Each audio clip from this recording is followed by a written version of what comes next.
আমাদের কেন ঈমানটা নিচে নেমে যায়? কি কারণে আমাদের ঈমান ধ্বংস হয়ে যাইতেছে? যে একজন ঈমানদার কেন কোনো বিষয়তে সে কোনো চিন্তিত হবে না? একটা কথার মাধ্যমে যে আমি ঈমান হারা হয়ে যেতেছি, ওইটা তো আমরা কেয়ারই করি না। যে don't believe in lakh, believe in hard work. ঈমান কেন গুরুত্বপূর্ণ? আমরা ঈমানকে কিভাবে বৃদ্ধি করতে পারি?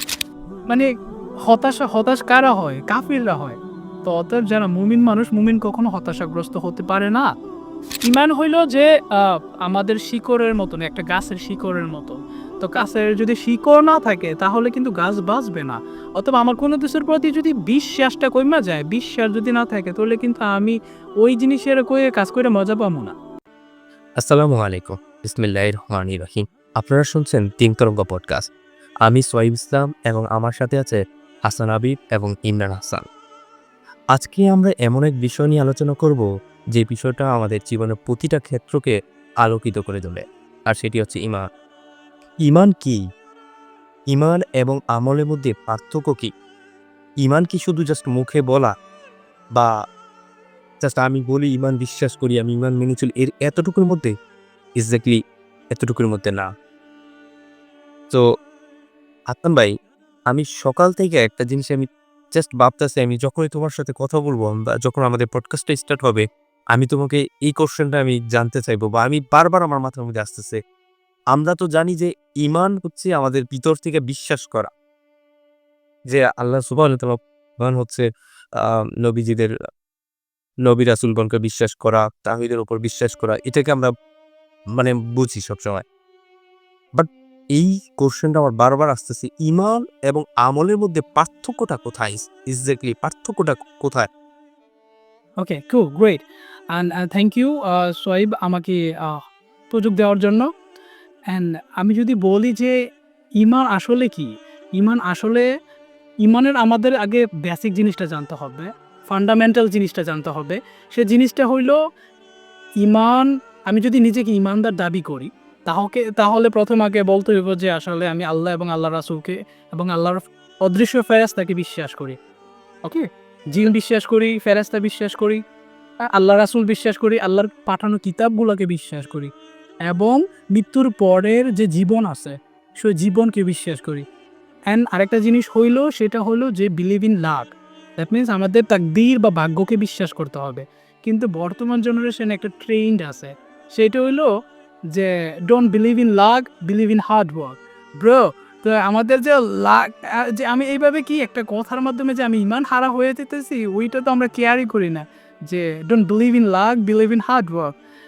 আমাদের কি যে লাকও বিলিভ করতে হইব, আবার নিজেদের সর্বোচ্চটা দিয়ে ট্রাইও করতে হবে। রাইট?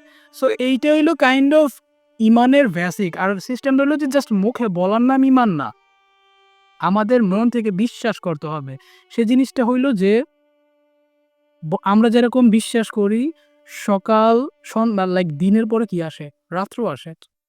এটা কিন্তু একদম মানে হৃদয় থেকে বিশ্বাস করি। সেইম কাহিনী আমাদের এরকম জিনিসটা ঈমানের ক্ষেত্রে বিশ্বাস করতে হবে যে এক্সাক্টলি এটা ঘটবেই।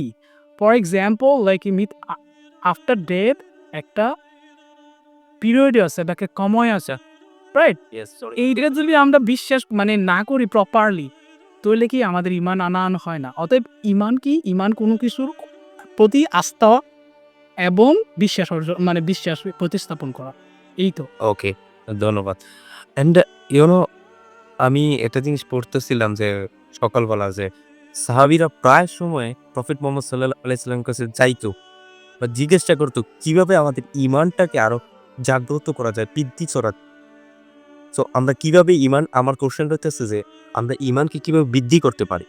আ এইখানে আ প্রথমতে আমাদের জানতে হবে ঈমান কেন গুরুত্বপূর্ণ, রাইট? তারপরে আমার জানতে হবে যে আসলে ঈমান লাইক কি কারণে আমাদের ঈমান ধ্বংস হয়ে যাইতেছে, রাইট? সো অনেকগুলা কারণেই ঈমান ধ্বংস হয়ে যায় এবং তারপরে আমাদের জানা দরকার যে আসলে কিভাবে আমরা ঈমানকে বৃদ্ধি করতে পারি। তো প্রথমত আমাদের জানতে হবে যে আসলে ঈমান কেন গুরুত্বপূর্ণ? ঈমান গুরুত্বপূর্ণ এই কারণে যে আমার যদি ঈমান না থাকে, দিন শেষে কিন্তু আমি মুসলিম হিসেবে নিজেকে দাবিই করতে পারতেছি না। অতএব কোন একটা বাড়িতে ঢুকতে গেলে আমাকে কি করতে হবে? গেট আগে পাড়ি দিতে হবে। রাইট? তো সেম কাহিনী যদি মুসলিম হিসাবে নিজেকে পরিচয় দিতে চাই, তাহলে আমাকে আগে ঈমান অর্জন করতে হইব আল্লাহ, আল্লাহর রাসূল, আল্লাহর প্রেরিত কিতাব এবং আফটার ডেথ একটা পিরিয়ড আছে ওইটার প্রতি বিশ্বাস স্থাপন করা এবং ভাগ্যের উপর বিশ্বাস স্থাপন করা, এটা 100% বিলিভ করতে হইব। তারপর আমি কি এজন্য গুরুত্বপূর্ণ, রাইট? সো আরেকটা হইলো যে আমাদের ঈমান, যে আমি যদি প্রপারলি রাসূলকে ফলো করি, তাহলে কিন্তু একটা ডিসিপ্লিন লাইফ পাবো, রাইট? আর ডিসিপ্লিন লাইফ পাইলে কি হবে, আমার দুনিয়া এবং আখেরাতকে আমি অর্গানাইজভাবে সাজাতে পারবো, রাইট? সো অতএব আমাদের দুনিয়ার জীবনকে, আখেরাতের জীবনকে যদি সাজাতে চাই, তারপরেও কি আমার ঈমান রিয়েলি গুরুত্বপূর্ণ। তাহলে তোদের কাছে কি মনে হয় যে হ্যাঁ, কোনো কিছু অ্যাড করার আছে কিনা? আসলে আমি আমি পার্সোনালি একটা জিনিস এটা মানে আমি ফিল করি আর কি, যখন দেখবো একটা মানুষের মধ্যে ঈমান থাকে, হ্যাঁ? যখন একটা মানুষ মানে থাকে না পরিপূর্ণ তো মানুষ ঈমান এখন এই জেনারেশনে নিয়ে চলতে পারে না। তারপর কিছুটা যখন ঈমান থাকে দেখবা ফিল করবা, তোমার একটা যখন বিপদ আসবো, তোমার তখন দেখবা তুমি ভেঙে পড়তা না। যে এর মূল রিজনটা হইছে যে ঈমান যখন থাকবো তখন তুমি বিশ্বাস করবা যে না, আল্লাহ সুবহানাহু ওয়া তাআলা কখনো বান্দারে এতটুকু জুলুম করতো না বা এতটুকু চাপাই দিত না যেটা আমার বান্দা সহ্য করতে না পারে। তো এটাও কিন্তু রাইট একটা ঈমানের একটা দিক। আমি এটা প্রায় সময় আমি এটা ফিল করি যে আসলে অনেক সময় আমরা থিংকিং করি আল্লাহ কেন আমাকে এত চাপ দিতেছে? আবার কিছুক্ষণ পরে আবার চিন্তা করি না, আল্লাহ তো বলছে যে বান্দার এতটাও চাপ দিত না যেটা আল্লাহ বান্দা সহ্য করতে না পারে। তো এই জিনিসটা আমার কাছে ভাল লাগে। এই যে এইখানে যদি আমি কিছু এড করি, যে সিস্টেমটা যে আমরা কেন, যে একজন ঈমানদার কেন কোনো বিষয়তে সে কোনো চিন্তিত হবে না? এর একমাত্র কারণ হইল সে ভাগ্যে বিশ্বাস করে। কারণ হইল সে বিশ্বাস করে আমি আমার জায়গা থেকে সর্বোচ্চ চেষ্টা করব। আর এরপরে যদি কোনো কিছু না পাই, তাহলে আমার ভাগ্যে ওইটা ছিল না। রাইট? এই তো ভাগ্যে বিশ্বাসের কারণে হয়তো সে কিন্তু টেনশন করতেছে না, ওয়ারিও হচ্ছে না। রাইট? এজন্য কাইন্ড অফ কোনো ভয় মানে অন্যরকম টেনশনগ্রস্ত হচ্ছে না, ডিপ্রেশনে যাচ্ছে না। আরেকটা কথা বলা আছে, কোরআনের মধ্যে আছে যে আ হে নবী, তাদেরকে বলে দেন যাদের ঈমান দুর্বল, হুম? মানে হতাশ কারা হয়? কাফিররা হয়। তো অতএব যারা মুমিন মানুষ, মুমিন কখনো হতাশাগ্রস্ত হতে পারে না। ঠিক আছে? সো ইমনের কাছে কি মনে হয় যে ঈমানটা কতটা গুরুত্বপূর্ণ? ঈমানটা কতটা গুরুত্বপূর্ণ? ঈমান না থাকলে জান্নাতে যাওয়ার আর জাহান্নামে যাওয়ার মূল কারণ হচ্ছে আমাদের ঈমান আনতে হবে ফার্স্ট টাইম। যদি ঈমান না থাকে তাহলে আমরা জান্নাত বা জাহান্নাম কিভাবে আল্লাহ নির্ধারিত করে দিব? দুনিয়াতে পাঠানো হইছে ঈমান আমাদের সর্বপ্রথম আল্লাহর প্রতি এবং আল্লাহর রাসূলের প্রতি আনতে হবে। তারপরে আমাদের যা কাজগুলা দেওয়া হয়েছে ঈমানের প্রতি, তা ওই কাজগুলো আমরা করার পরে আমাদের জাহান্নাম জান্নাত নির্ধারণ করা হবে। এখন ঈমান হইতেছে যে আমাদের জীবনের সবচেয়ে গুরুত্বপূর্ণ সম্পদ। এটা আমাদের যদি আমরা যেমন ঈমানের ৭০ টা স্তর আছে। যেমন আমরা ২ টা ৭৮ টা মানলাম, ২ টা মানলাম না। এ তো আমাদের ঈমান পুরোপুরি মানা হবে না। আমাদের এর জন্য আমাদের জাহান্নামে যাইতে হইব। ৭৮ টার ভিতরে আমার যেটা ভালো লাগলো ওইটা আমি মানবো আর বাকিটা মানবো না। এটা চলবে না।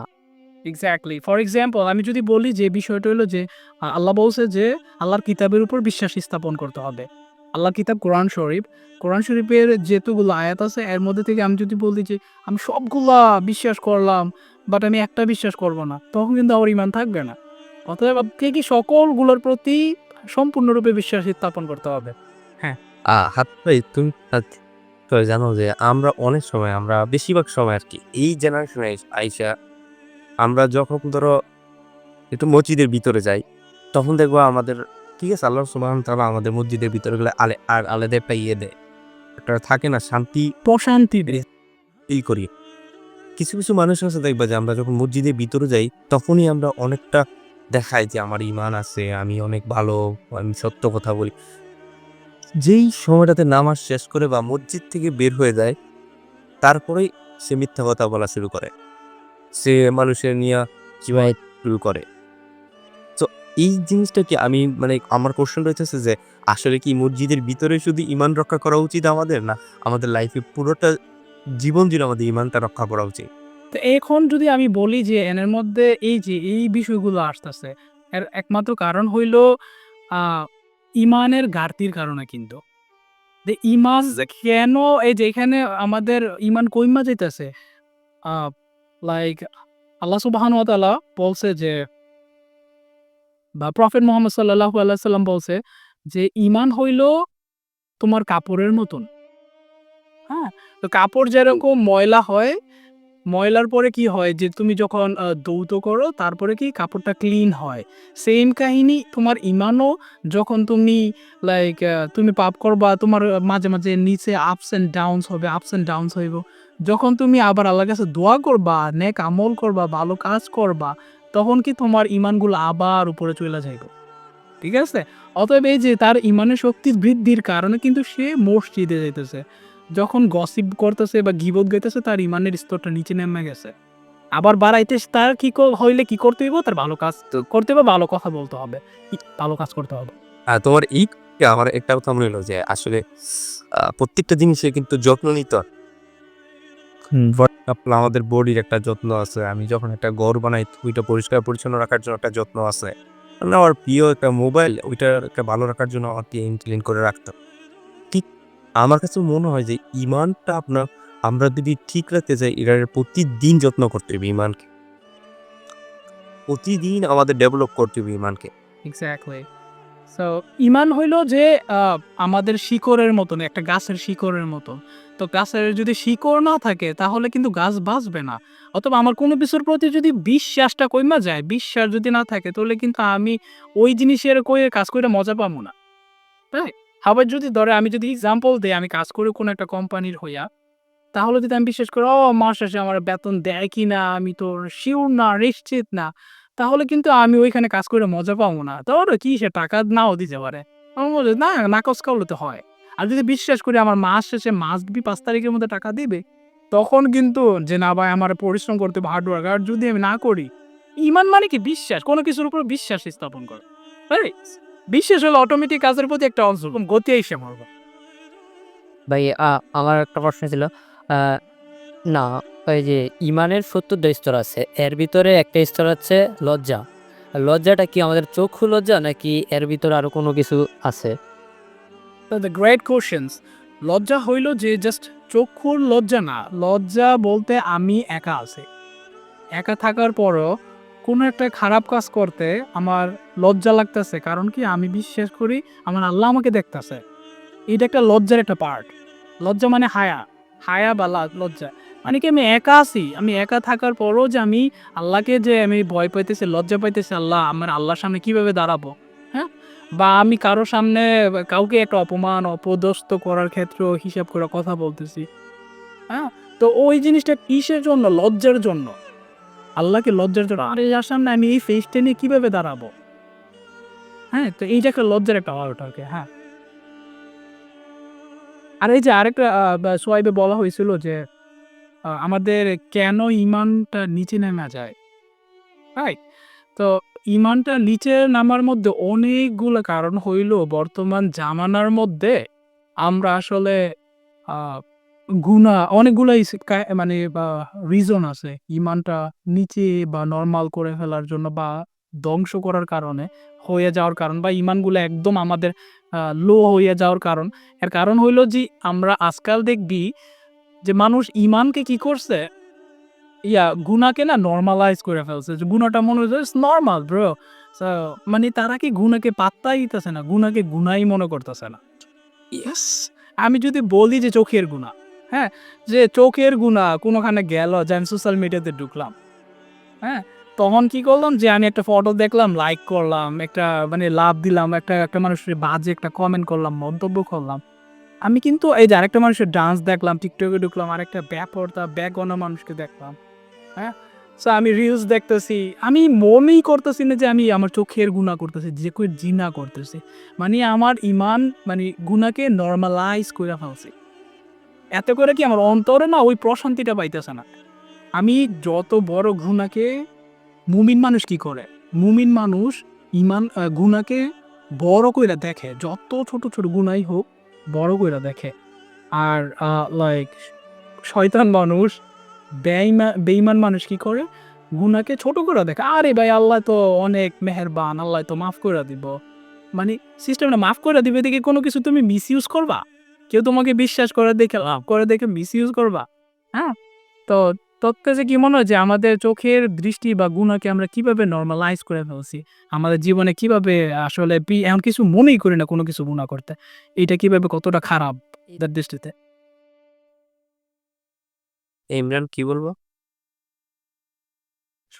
এটা আমাদের সম্ভবত আমাদের বন্ধু-বান্ধব কিছু বন্ধু-বান্ধব না, যেমন আমাদের জেনারেশনের এটা যেমন সবার ট্রেন্ড লেগে গেছে বলতে আমরা রাস্তাঘাটে আগে চলতে ফিরতে বিশেষ করে চোখ নিচা করে ওই সময় আমরা হাঁটতাম।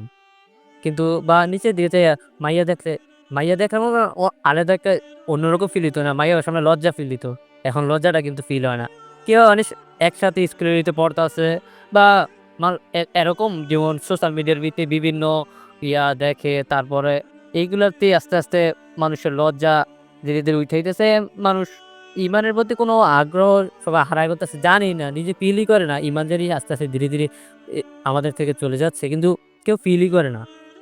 এখন এটা থেকে আমরা পরিধান পাইতে পারি কিভাবে, ইমান আমরা মজবুত করতে পারি কিভাবে, এ নিয়ে একটু আলোচনা করতে হবে। আচ্ছা আমরা এটা দেখতেছি হ্যাঁ, দেন সোহেবের কিছু বলার আছে কিনা এই সম্পর্কে? আমার কোশ্চেন হইছে যে আসলে ভাই আমরা একটা হচ্ছে ইমান এবং উইথআউট, একটা হচ্ছে ইমানের জীবন আর একটা হচ্ছে উইথআউট ইমানের জীবন। যে মানুষগুলো ইমান মানে না। হুম? সো আমরা কিন্তু ২ টা দিক দেখবো বিবেচনা করতে গেলে অনেকগুলা আমরা এক্সাম্পল পাই। ফর এক্সাম্পল একজন ইহুদিরে তুমি দেখবা, ফলো করবা, বা একজন মুসলিম যারা একদম আল্লাহওয়ালা বা যারা অনেকটা ট্রাই করে ইসলাম প্র্যাকটিস করে, তুমি তাদের খেয়াল করবা। আল্লাহ তাআলা কিন্তু ২ টা মানুষের মধ্যে অনেকটা চেঞ্জ দিছে। আমি আমি আমি পার্স দেখছি আমি পার্সোনালি দেখছি যে, যে মানুষগুলো আল্লাহরে বিশ্বাস করে, আল্লাহ তাআলার নবী রাসূলরে বিশ্বাস করে, আ ভাগ্যরে ভাগ্য যে আছে আল্লাহ সুবহানাহু ওয়া তাআলা বলছে, এটা তোমার ভাগ্যে লিখা, ওইটা বিশ্বাস করে। বা কিন্তু ইহুদিরা, অনেক ইহুদি আছে এগুলো বিশ্বাসই করে না। তো আমার কোশ্চেনটা হচ্ছে এখানে, বা কোশ্চেন বলতে কি, এটা আমি ফিল করি যে ঈমান যারা মানে তাদের লাইফটা আল্লাহ সুবহানাহু ওয়া তাআলা এতটা সুন্দর করে দেয়, দেখবা একটা মানুষের ফেসের মধ্যে কিন্তু আল্লাহ সুবহানাহু ওয়া তাআলা একটা নূর দিয়ে দেয়। তোমার সাথে আমি কথা বলতেছি, তোমার সাথে আমি কথা বলার সময় একটা শান্তি ফিল করি। হুম। বা আমি যখন একটা ইহুদির সাথে বা যারা বেধর্মী, দেখবো অনেক সময় তারা এরকমভাবে কথাবার্তা বলে, মানে এক তো ইসলাম বিরোধী, একটা ঈমান বিরোধী, এবং তাদের কথাবার্তার মধ্যে আমরা ততটা মাধুর্য পাই না, শান্তি পাই না। এই যে এর একমাত্র কারণ কি যে আমাদের আইডল আছে। ফর এক্সাম্পল এখানে বলা হয়েছে ইমানের বেসিক যে ফান্ডামেন্টাল গুলা সেটা কি বলছে যে তোমাকে আল্লাহর পাঠানো কিতাবকে বিশ্বাস করতে হবে, তোমার নবীকে বিশ্বাস করতে হবে। যখন আমরা নবীকে বিশ্বাস করি তখন কি করি যে নবী ক্যারেক্টারে ফলো করে ট্রাই করি। যে নবী যে কি করছে প্রত্যেকটা বিহেভিয়ার গুলো ফলো করি। আমরা যখন নবীর ক্যারেক্টারে ফলো করবো তখন তো আমরা তো ডিসিপ্লিন এমনি লাইফ পেলাম। আমরা যখন কোরআনই ফলো করবো তখন তো ডিসিপ্লিন লাইফ এমনি পাবো। হুম। Yes. এজন্য আমি বলতেছি যে, যে মানুষগুলো ঈমান নিয়ে চলতে পারে, যেই মানুষগুলা ঈমান মানে কিভাবে বৃদ্ধি করা যায়, কিভাবে বাড়ানো যায়, এইগুলো ফলো করে ডে বাই ডে ঈমানটাকে উন্নতি করতে পারে। আমার মনে হয় লাইফে এই দুনিয়াতেও শান্তি পাওয়া যায়। আফটার ডেথ ওই দুনিয়াতে অনেক শান্তি পাওয়া যায়। হ্যাঁ, তো আরেকটা কাহিনী হলো যে এই যে আরেকটা কাহিনী হলো যে এই যে যারা ইমানদার মানুষ তারা কিন্তু খুবই হাম্বল হয়, ভদ্র হয়, নরম হয়। কারণ হইলো তারা আফটার ডেথ এ বিশ্বাস করে। আর যারা kind of a non believer যারা কোনো কিছু বিশ্বাস করে না, স্রষ্টাতে বিশ্বাস করে না। তারা কিন্তু যে মনে করে যে এটিই পৃথিবী, আমি কারো সাথে বেয়াদবি করলে কার কি আসে যায়। কিন্তু একজন ইমানদার বিশ্বাস মৃত্যুর পর আমার কি পানিশমেন্ট খাইতে হইব। রাইট? আমি টাস্ক চুরি করল, হ্যাঁ, বাঁশ খাইতে হইব। আমার পার্সোনাল, আমি আমি সচক্ষে অনেক মানুষ দেখছি। আমি পডকাস্টের আগে অনেকবার এইটা নিয়ে আলোচনা করছি তোমার লগে যে, অনেক মানুষ আছে তারা আল্লাহরে বিশ্বাস করে না। ডিরেক্টলি সে মানে বলে যে, আমি মাঝে, মাঝে জিজ্ঞেস করি তাহলে প্রত্যেকটা জিনিসের তো সৃষ্টিকর্তা আছে। তোমার সৃষ্টিকর্তা কে? ও এক অটোমেটিক রইছে। It's very funny. তো ওইদিকে আমি না যেতে আমার আমার আমার ছোট ভাই ইমরান যেটা কোয়েশ্চেন করছে, যেটা জানতে চাইছে, আমারও ওই কোয়েশ্চেনটা আমারও জানা দরকার ভাই। যেহেতু আমাদের লাইফে ঈমানটা খুব আমরা এখন জটিলতার মধ্যে পড়ে গেছি। আমরা ঈমানটা রাখা অনেক থাকে না যে নবী সাল্লাল্লাহু আলাইহি সাল্লাম বলছে যে শেষ যখন আইসা ইমানটা রাখা একটা আগুনের ইয়ের মতন হয়ে যাব। সো এরকম আমরা এখন মানে বর্তমানে এরকম হয়েছে। তো আমাদের কোশ্চেন রয়েছে ইমরানও যেটা বলছে, ইমানটাকে আমরা কিভাবে কি কাজগুলো করলে মানে ডে বাই ডে আমরা আরো উন্নতি করতে পারবো? তো প্রথমত হইলো যে আমাদের কোন জিনিসগুলা দেখতে হইব যে কোন জিনিসগুলার কারণে আমরা ঈমান হারা হয়ে যেতেছি, ওই জিনিসগুলা থেকে আমাদের দূরে থাকতে হইব, এভয়েড করতে হইব। ফর এক্সাম্পল আ আমরা যখন কোনো কিছু সারাদিন রোজা খাই, ইফতারি করতে যাই, তখন কিন্তু একটা পানির একটা স্বাদ অনুভব করি। রাইট? তো সেই কাহিনী আমরা যখন কোনো গুনাহ থেকে দূরে থাইকা না কোনো একটা ভালো কাজ কর্মু, নিজের মধ্যে একটা স্বাদ অনুভব করমু। তো অতএব আমাদের জানতে হইব যে কোন জিনিসগুলো ঈমানকে ধ্বংস কইরা দেয়, নষ্ট কইরা দেয়। এর মধ্যে হইল একটা জিনিস হইল যে আমাদের গুনাহগুলার কারণে আমাদের ঈমানগুলো আস্তে, আস্তে নষ্ট হয়ে যায়। তো এটা তো বললামই যে ঈমান আমরা কি গুনাহকে নরমালাইজ কইরা ফেলছি। নরমাল ভাবে ধুর এটা না করলে কিছুই হইব না বা আল্লাহর কাছে মাপ চাইয়া নেমু না। এটা কিন্তু আসলেই বড় একটা সমস্যা। Yep. হ্যাঁ? তো আরেকটা সমস্যা হলো যে আমরা ওই লাইক সোশ্যাল মিডিয়ার কাহিনীটা দেখ না? যে সোশ্যাল মিডিয়াতে এত বেশি আমরা স্ক্রল করি, এত বেশি টাইম ওয়েস্ট করি বা অথচ হাসরের ময়দানে ১ম আজ করা হইব সালাত সম্পর্কে, তারপরে তোমার সময় সম্পর্কে। যৌবনকালে কি করছো? বৃদ্ধাকালে কি করছো? হ্যাঁ? তো এই যে আমরা এত সময় নষ্ট করতেছি, আমরা বিশ্বাস করতাম যে আফটার ডেথ, মৃত্যুর পরে আল্লাহর কাছে জিজ্ঞাসিত হমু, তখন কি সত্যি আমরা এরকমভাবে সময় নষ্ট করতাম? হ্যাঁ? অতএব যদি আমরা সত্যিকারে ঈমানকে বাড়াইতে চাই, আমাদের এই গুনাহগুলা বাদ দিতে হইব। কি? আমরা ছোট থেকে ছোট গুনাহকে কি করতে হইব? বড় কইরা দেখতে হইব। ফর এক্সাম্পল, দেখ যে ছোট, ছোট ১ ফোঁটা ২ ফোঁটা যদি পানি পড়তে, পড়তে একটা নৌকা কিন্তু একটা সময় ডুইবা যাওয়ার মতন পরিস্থিতি হইব বা ডুইবা যাইব। সেম কাহিনী একটা ১ ফোঁটা ২ ফোঁটা পানি থেকে কি হয়? একটা সমুদ্র তৈরি হয়। একটা ধূলিকণা, বালিকণা থেকে একটা মরুভূমি তৈরি হয়। সেম কাহিনী ছোট, ছোট গুনাহ থেকে কি হয়? একটা মানুষের জীবনকে ধ্বংস করে দিতে পারে। ধ্বংস করে দেয়। রাইট? ওকে, আসম ভাই, উম ধরো ইমানটা, হুম? এই ইমানটা এটা কি অটোমেটিক্যালি গেইন করা যায় না? এটার জন্য আমাদের আলাদা, আলাদা শিক্ষার প্রয়োজন। প্রথমত কি যে আমাদের বেসিক ইনফরমেশন নিতে হইব। হুম? আল্লাহ কে? তো এই যে আল্লাহর ফেরেশতা কে? আল্লাহর নবী কে? তো এই যে তারপর নবী যখন বিষয় আসবে, আল্লাহর নবী আছে একজন। নবীর উপরে কি আছে যে একজন আ কিতাব নাজিল হইছে। ওই কিতাবরা যখন আমরা পড়ব, মানে আমাকে আগে আ মানে ইনফরমেশন ডাটা কালেক্ট করতে হবে। আর যখন ডাটা কালেক্ট করমু, ইনফরমেশন কালেক্ট করমু, তখন তো আস্তে, আস্তে বিশ্বাসের ব্যাপারটা আসবো। দ্যাট মিনস আগে আমার জানতে হবে। জানার পরে আমি মানবো আরকি। হুম। আ তার মানে আমরা দেখতে পারতাছি যখন আমরা ধরো একটা ২০ তলা বিল্ডিং বানাবো, তখন আমাদের নিচে ফাউন্ডেশনটা আগে স্ট্রং করতে হবে। এক্সাক্টলি। রাইট। আমরা যখন ইসলামটা গ্রহণ করব বা আমরা তো আলহামদুলিল্লাহ এই ইসলাম জন্মের পর পেয়ে ফেলছি। আর যারা ইসলাম গ্রহণ করে নতুন, ফার্স্ট স্টেপ অফ ঈমান এর বিষয় কি, কি ওইগুলো আগে আমাদের জানতে হইব। ওইগুলো আমাদের ডাটা এগুলা মানে তুমি যেটা বললা যে ডাটাগুলো কালেক্ট করে ওই সম্পর্কে আমাদের জ্ঞান, ধারণা সবগুলো আমাদের একসাথে কইরা ইনশাআল্লাহ আমাদের ঈমানটা ধীরে, ধীরে বৃদ্ধি করা যাইব। তাই তো? রাইট। সো ভাই আরেকটা প্রশ্ন ছিল আমরা নামাজে আমার পার্সোনালি এসে নামাজে মন বসে না। এরকম কি এটা ঈমানের কোনো ঘাটতির কারণে এরকম হয়? এই ডাইরেক্টে পরিধান পাওয়ার ও হ্যাঁ, এই যে নামাজে আমাদের মনের বা মন বিক্ষিপ্ত হয়ে যায়। সো এইটার মেইন সমস্যা হইল যে আমাদের আল্লাহর সাথে কমিউনিকেট করার বিষয়টা না বা কানেক্ট করতে পারি না প্রপারলি। আর এই যে এর মধ্যে আল্লাহ সুবহানাহু ওয়া তাআলা তার কিতাব দিছে। সেই কিতাবটা না আমরা প্রপারলি পড়ি না, জানতে চেষ্টা করি না। অতএব আল্লাহ কেন দিছে এটা আমাদের জানার জন্য, পড়ার জন্য। আমরা যদি এটা অর্থ সহকারে পড়তাম, তাহলে কিন্তু আমরা এই যে আলহামদুলিল্লাহি রাব্বিল আলামিন কি বলতাছি আমি কিন্তু ফিল করতে পারতাম। আর যদি আমি ফিল করতাম যে আমি কি বলতাছি, তখন কিন্তু আমার মনোযোগ অন্যদিকে যাইতো না। হ্যাঁ? যেমন আমি আউযুবিল্লাহি মিনাশ শাইতানির রাজিম বলতেছি, যে আমি বলতেছি আল্লাহ তোমার কাছে কি যে শয়তানের কাছ থেকে আমি তোমার কাছে নিরাপত্তা চাচ্ছি। হ্যাঁ? তো এই যে প্রত্যেকটা জিনিস আমি ফিল করতে পারলে কিন্তু মনোযোগ কই যাবো রে ভাই? আমরা ওই ফিল করতে পারি না। দেখবি যে সৌদি আরবের বিষয়গুলো। সৌদি আরবে ইমাম সাহেবগুলো কান্না করে নামাজের সময়। হ্যাঁ? কিন্তু আমরা কান্না আসে না কেন? আমরা তো ফিলই করতে পারি না যে আসলে আমরা তো অর্থই জানি না। অতএব আমাদের আল্লাহর কিতাবকে কি করতে হবে? পড়তে হবে, জানতে হইব, কোরআনকে অর্থ সহকারে পড়তে হইব, তাহলে আমাদের নামাজে মনোযোগ বৃদ্ধি করা সহজ হবে। সো আমি আমি এই পডকাস্টটা শেষ হওয়ার আগে আমি আরেকটা কোশ্চেন করতে চাইতেছি ভাই। আমি জাস্ট এক্স্যাক্টলি ২-৩টা চাই, মানে থাকে না ২-৩টা একটা মূল ভিত্তি চাই, যে ২-৩টা কাজ করলে ইমানটা অনেকটা স্ট্রং হয়ে যাবে। জাস্ট ২-৩টা মানে মেইন মেজর কি কারণ এগুলা? মানে আমরা কি করতে পারি ২-৩টা কাজ যেটা করলে আমাদের ইমান অনেক স্ট্রং হইব? Great questions, thank you.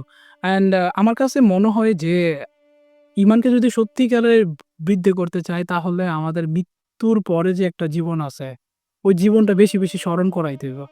তার জন্য কি করতে হইব? তার জন্য করতে হইব যে আমাকে কবরস্থানে যাইতে পারি আমরা। কবরস্থানে যাওয়ার পরে কিন্তু একটা ফিল আসবো যে ভাই আমি এখানে থাকার জন্য আসি নাই। হ্যাঁ? তখন এই কবরস্থানে যাওয়ার পরে আমারে লাইক ভদ্রতা শিখাইবো। হ্যাঁ? মানুষের সাথে দুর্ব্যবহার করাটা শিখাইবো না যে আমি এখানে চিরস্থায়ী আসি নাই। তো অতএব আমার কবরস্থানে বেশি বেশি যাওয়া, আল্লাহর সাথে কানেক্ট তৈরি করা। যে আল্লাহর সাথে কানেক্ট তৈরি করতে গেলে বেশি বেশি জানতে হইব। অর্থসহ কি কোরআন পড়তে হইব, নবীজির জীবন কাহিনী পড়তে হইব। ঠিক আছে?